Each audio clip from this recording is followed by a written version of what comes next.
Roar! Ew.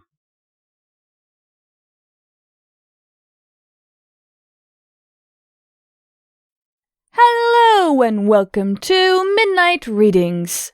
Today we'll be reading Chapter 3, Applejack of Carry Me Home, written by Propmaster. Hope you have a good day. Hope you enjoy. Spike followed Applejack down another row of apples, pulling a large cart laden with baskets of apples.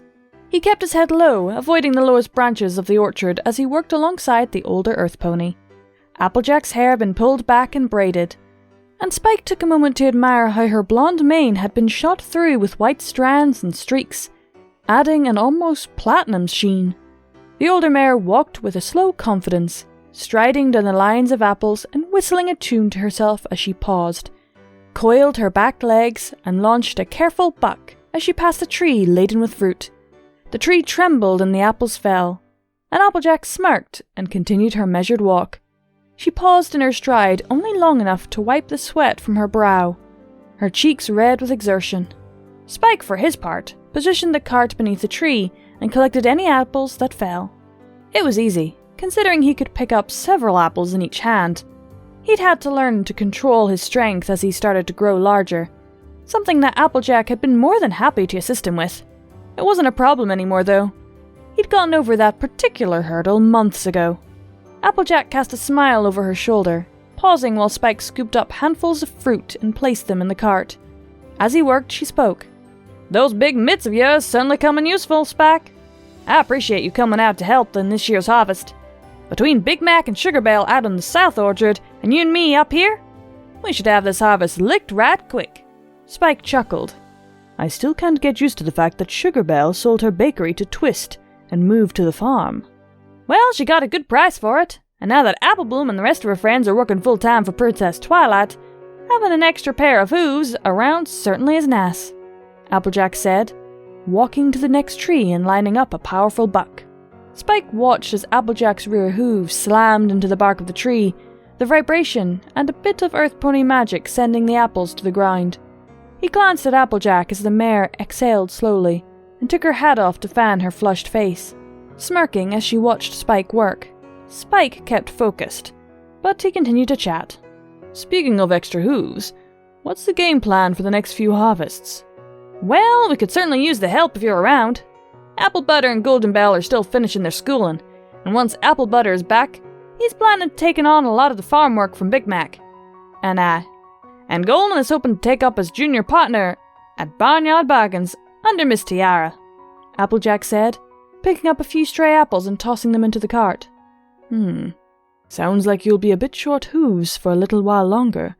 What about Carrot Stick and Envy Apple? Are they still—" Spike let the question hang in the air, glancing at Applejack with uncertainty.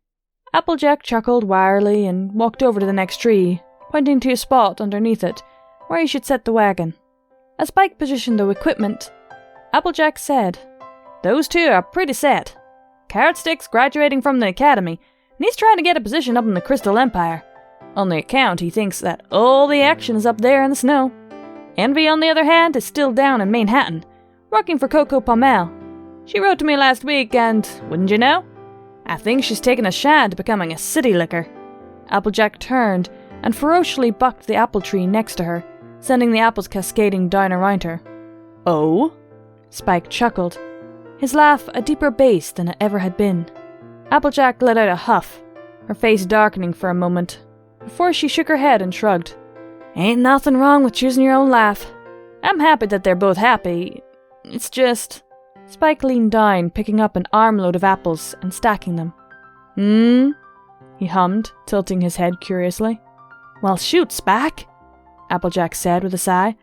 "It's just hard seeing them scatter off to the far corners of Equestria, while Big Mac's foals are staying around here." Spike nodded. "Yeah, I can't say I understand, but I certainly sympathize." Applejack shrugged. "Thank you, but ain't nothing that can be done.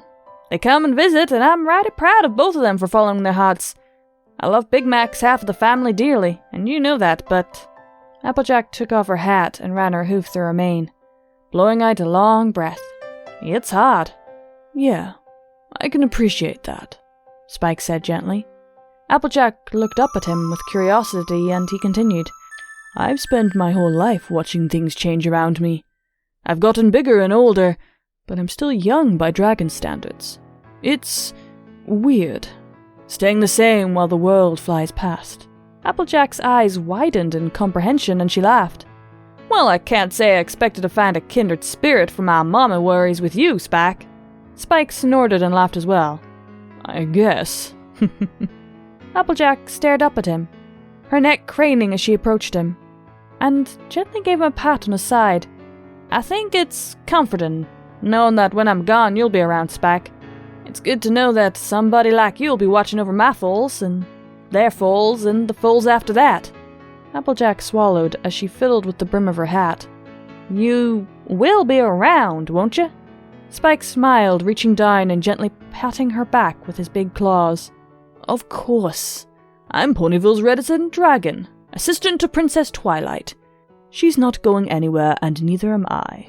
Applejack chuckled, sitting down and reaching both front hooves up to catch Spike's hand and holding it against her chest. She looked into his eyes. Good.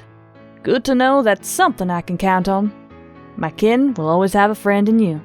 Spike stared down at the powerful mare, and he bit his lower lip, as her green eyes watered with sudden emotion. She snorted in disgust, reaching up and wiping her eyes with one footlock. He spoke after a moment, feeling the unasked question. Come on, Applejack. There's something on your mind. Do I have to ask you to be honest with me? Applejack chuckled. Honestly? It's a hard question to ask, Sugakoob. It's okay to ask, I promise. Applejack glanced around the orchard, at the cart, the apples on the ground, anywhere but at Spike, and finally spoke. Ain't you lonely, Spike? Spike blinked and stared at Applejack. Lonely? Applejack looked at him, finally. Knowing that you're going to be around after all of us ain't? It was Spike's turn to look away from Applejack, and he stared out across the trees. No. Applejack scowled. Who is Spike? I've been around 4 fibbing foals for a good half of my run across Equestria. You can't lie to me. Spike chuckled. I'm sorry, Applejack. It is a hard question to answer truthfully. I mean, of course, I'll miss all of you. I don't think I need to say that. But it's hard to feel lonely. I'm a part of this community. A part of so many families. I know that a lot of ponies are happy knowing that I'll be around for a long time. There's a lot of loss in my future, sure. But there's so much gain, too. You think so? Applejack asked him earnestly. Spike looked back down at her and nodded. Yes, I really do. Applejack let out a breath and beamed up at him. Good. She stood back up and started walking towards the next tree line. Spike let out a snort of surprise and Applejack looked over her shoulder. What? What do you mean, what? That's it? Conversation over? Spike asked, raising an eyebrow.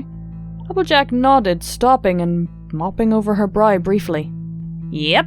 Spike shook his head, rolling his eyes. Why? Well, Spike, when you get to be my age, you stop worrying about what's going to happen to the friends you're gotta leave behind. After that little chat, I don't feel like I gotta worry about you. Spike smiled at Applejack and hauled the wagon into place. Applejack lined up her hindquarters and let loose another powerful buck, sending the apples to the ground. But her balance wavered. She plopped down on her haunches, panting. Phew, I feel mighty hot. Spike paused in retrieving the fruit off the ground, looking down at her. You look pretty red in the face, Applejack. Are you okay? Yeah, just give me a minute to catch my breath, Applejack said, fanning her face with her hat. Spike noticed that her mane, which had been mostly hidden beneath the hat until just then, was matted with sweat. Spike frowned and reached to the back of the wagon, retrieving a canteen and passing it to her. She took it with shaking hooves. Thank you kindly. Applejack? Applejack stiffened in place, her eyes going wide as she nearly spat the water in her mouth out in surprise. Big Macintosh was trotting towards her with a stern look on his face. Applejack, what are you doing out here? Applejack glanced around, searching for some explanation, and Big Mac glared at her. Time hadn't diminished his stature, even though his mane was less vibrant orange. You've been running around with a fever for 2 days, and yet here you are working? Are you trying to send yourself to an early grave? Applejack glared right at Big Mac. Oh, come on, Big Mac. I got Spike helping me. Spike stared at Applejack, aghast. You were sick and you didn't tell me? We've been doing all this tough work. Ah, come off it, Spike. Ain't like I never worked while sick before. I'm fit as a fiddle. Applejack kipped up to her hooves and then wobbled unsteadily. Whoa, Nelly! Spike reached out a hand and steadied the little pony, and Big Mac trotted closer, frowning with concern as he placed a fetlock on her forehead. You're burning up! Applejack sat down again, frowning. Just stood up too fast, is all. Stubborn, Spike said, shaking his head, as he bent down and scooped up Applejack, tucking her into his arm like a baby. You've got to be more careful, Applejack. Working hard is one thing, but working stupid is another. Applejack sighed. I said I was fine, no need to carry me like I'm broken. Big Mac shook his head, and Spike glanced down at him. You want me to take her back to the farmhouse? Yep, Big Mac said.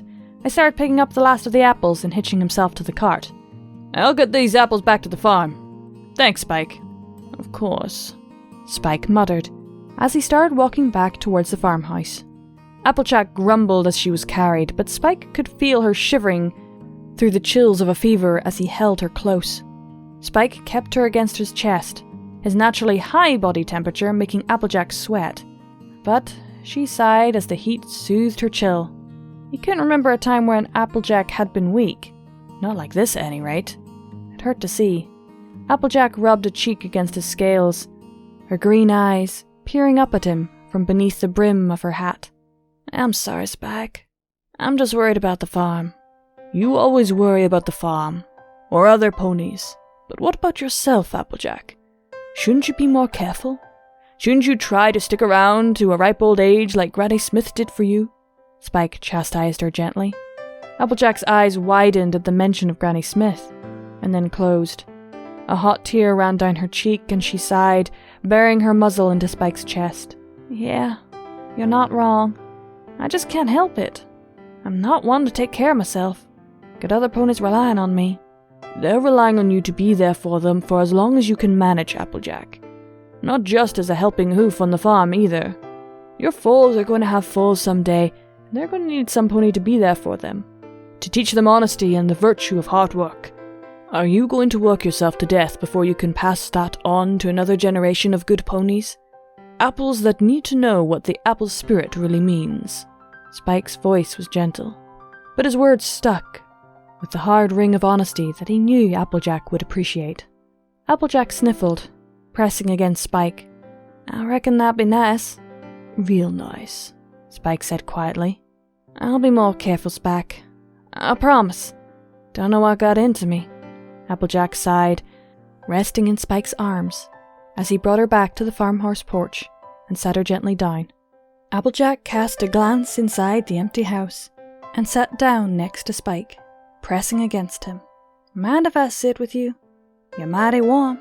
Makes the chills less, chilly. Of course. Spike lay down and let the little pony relax against his side until Sugarbell and Big Mac returned to take care of her. Aww! Bad, Applejack, bad. This is actually a really fun story. Though admittedly I did get distracted. If you watch the, what's it called? The editing video of this, you'll find out what distracted me. Hope you all have a great day. That was Chapter 3, Applejack, Carry Me Home. Written by Propmaster. Hope you all enjoyed, and keep watching that moon.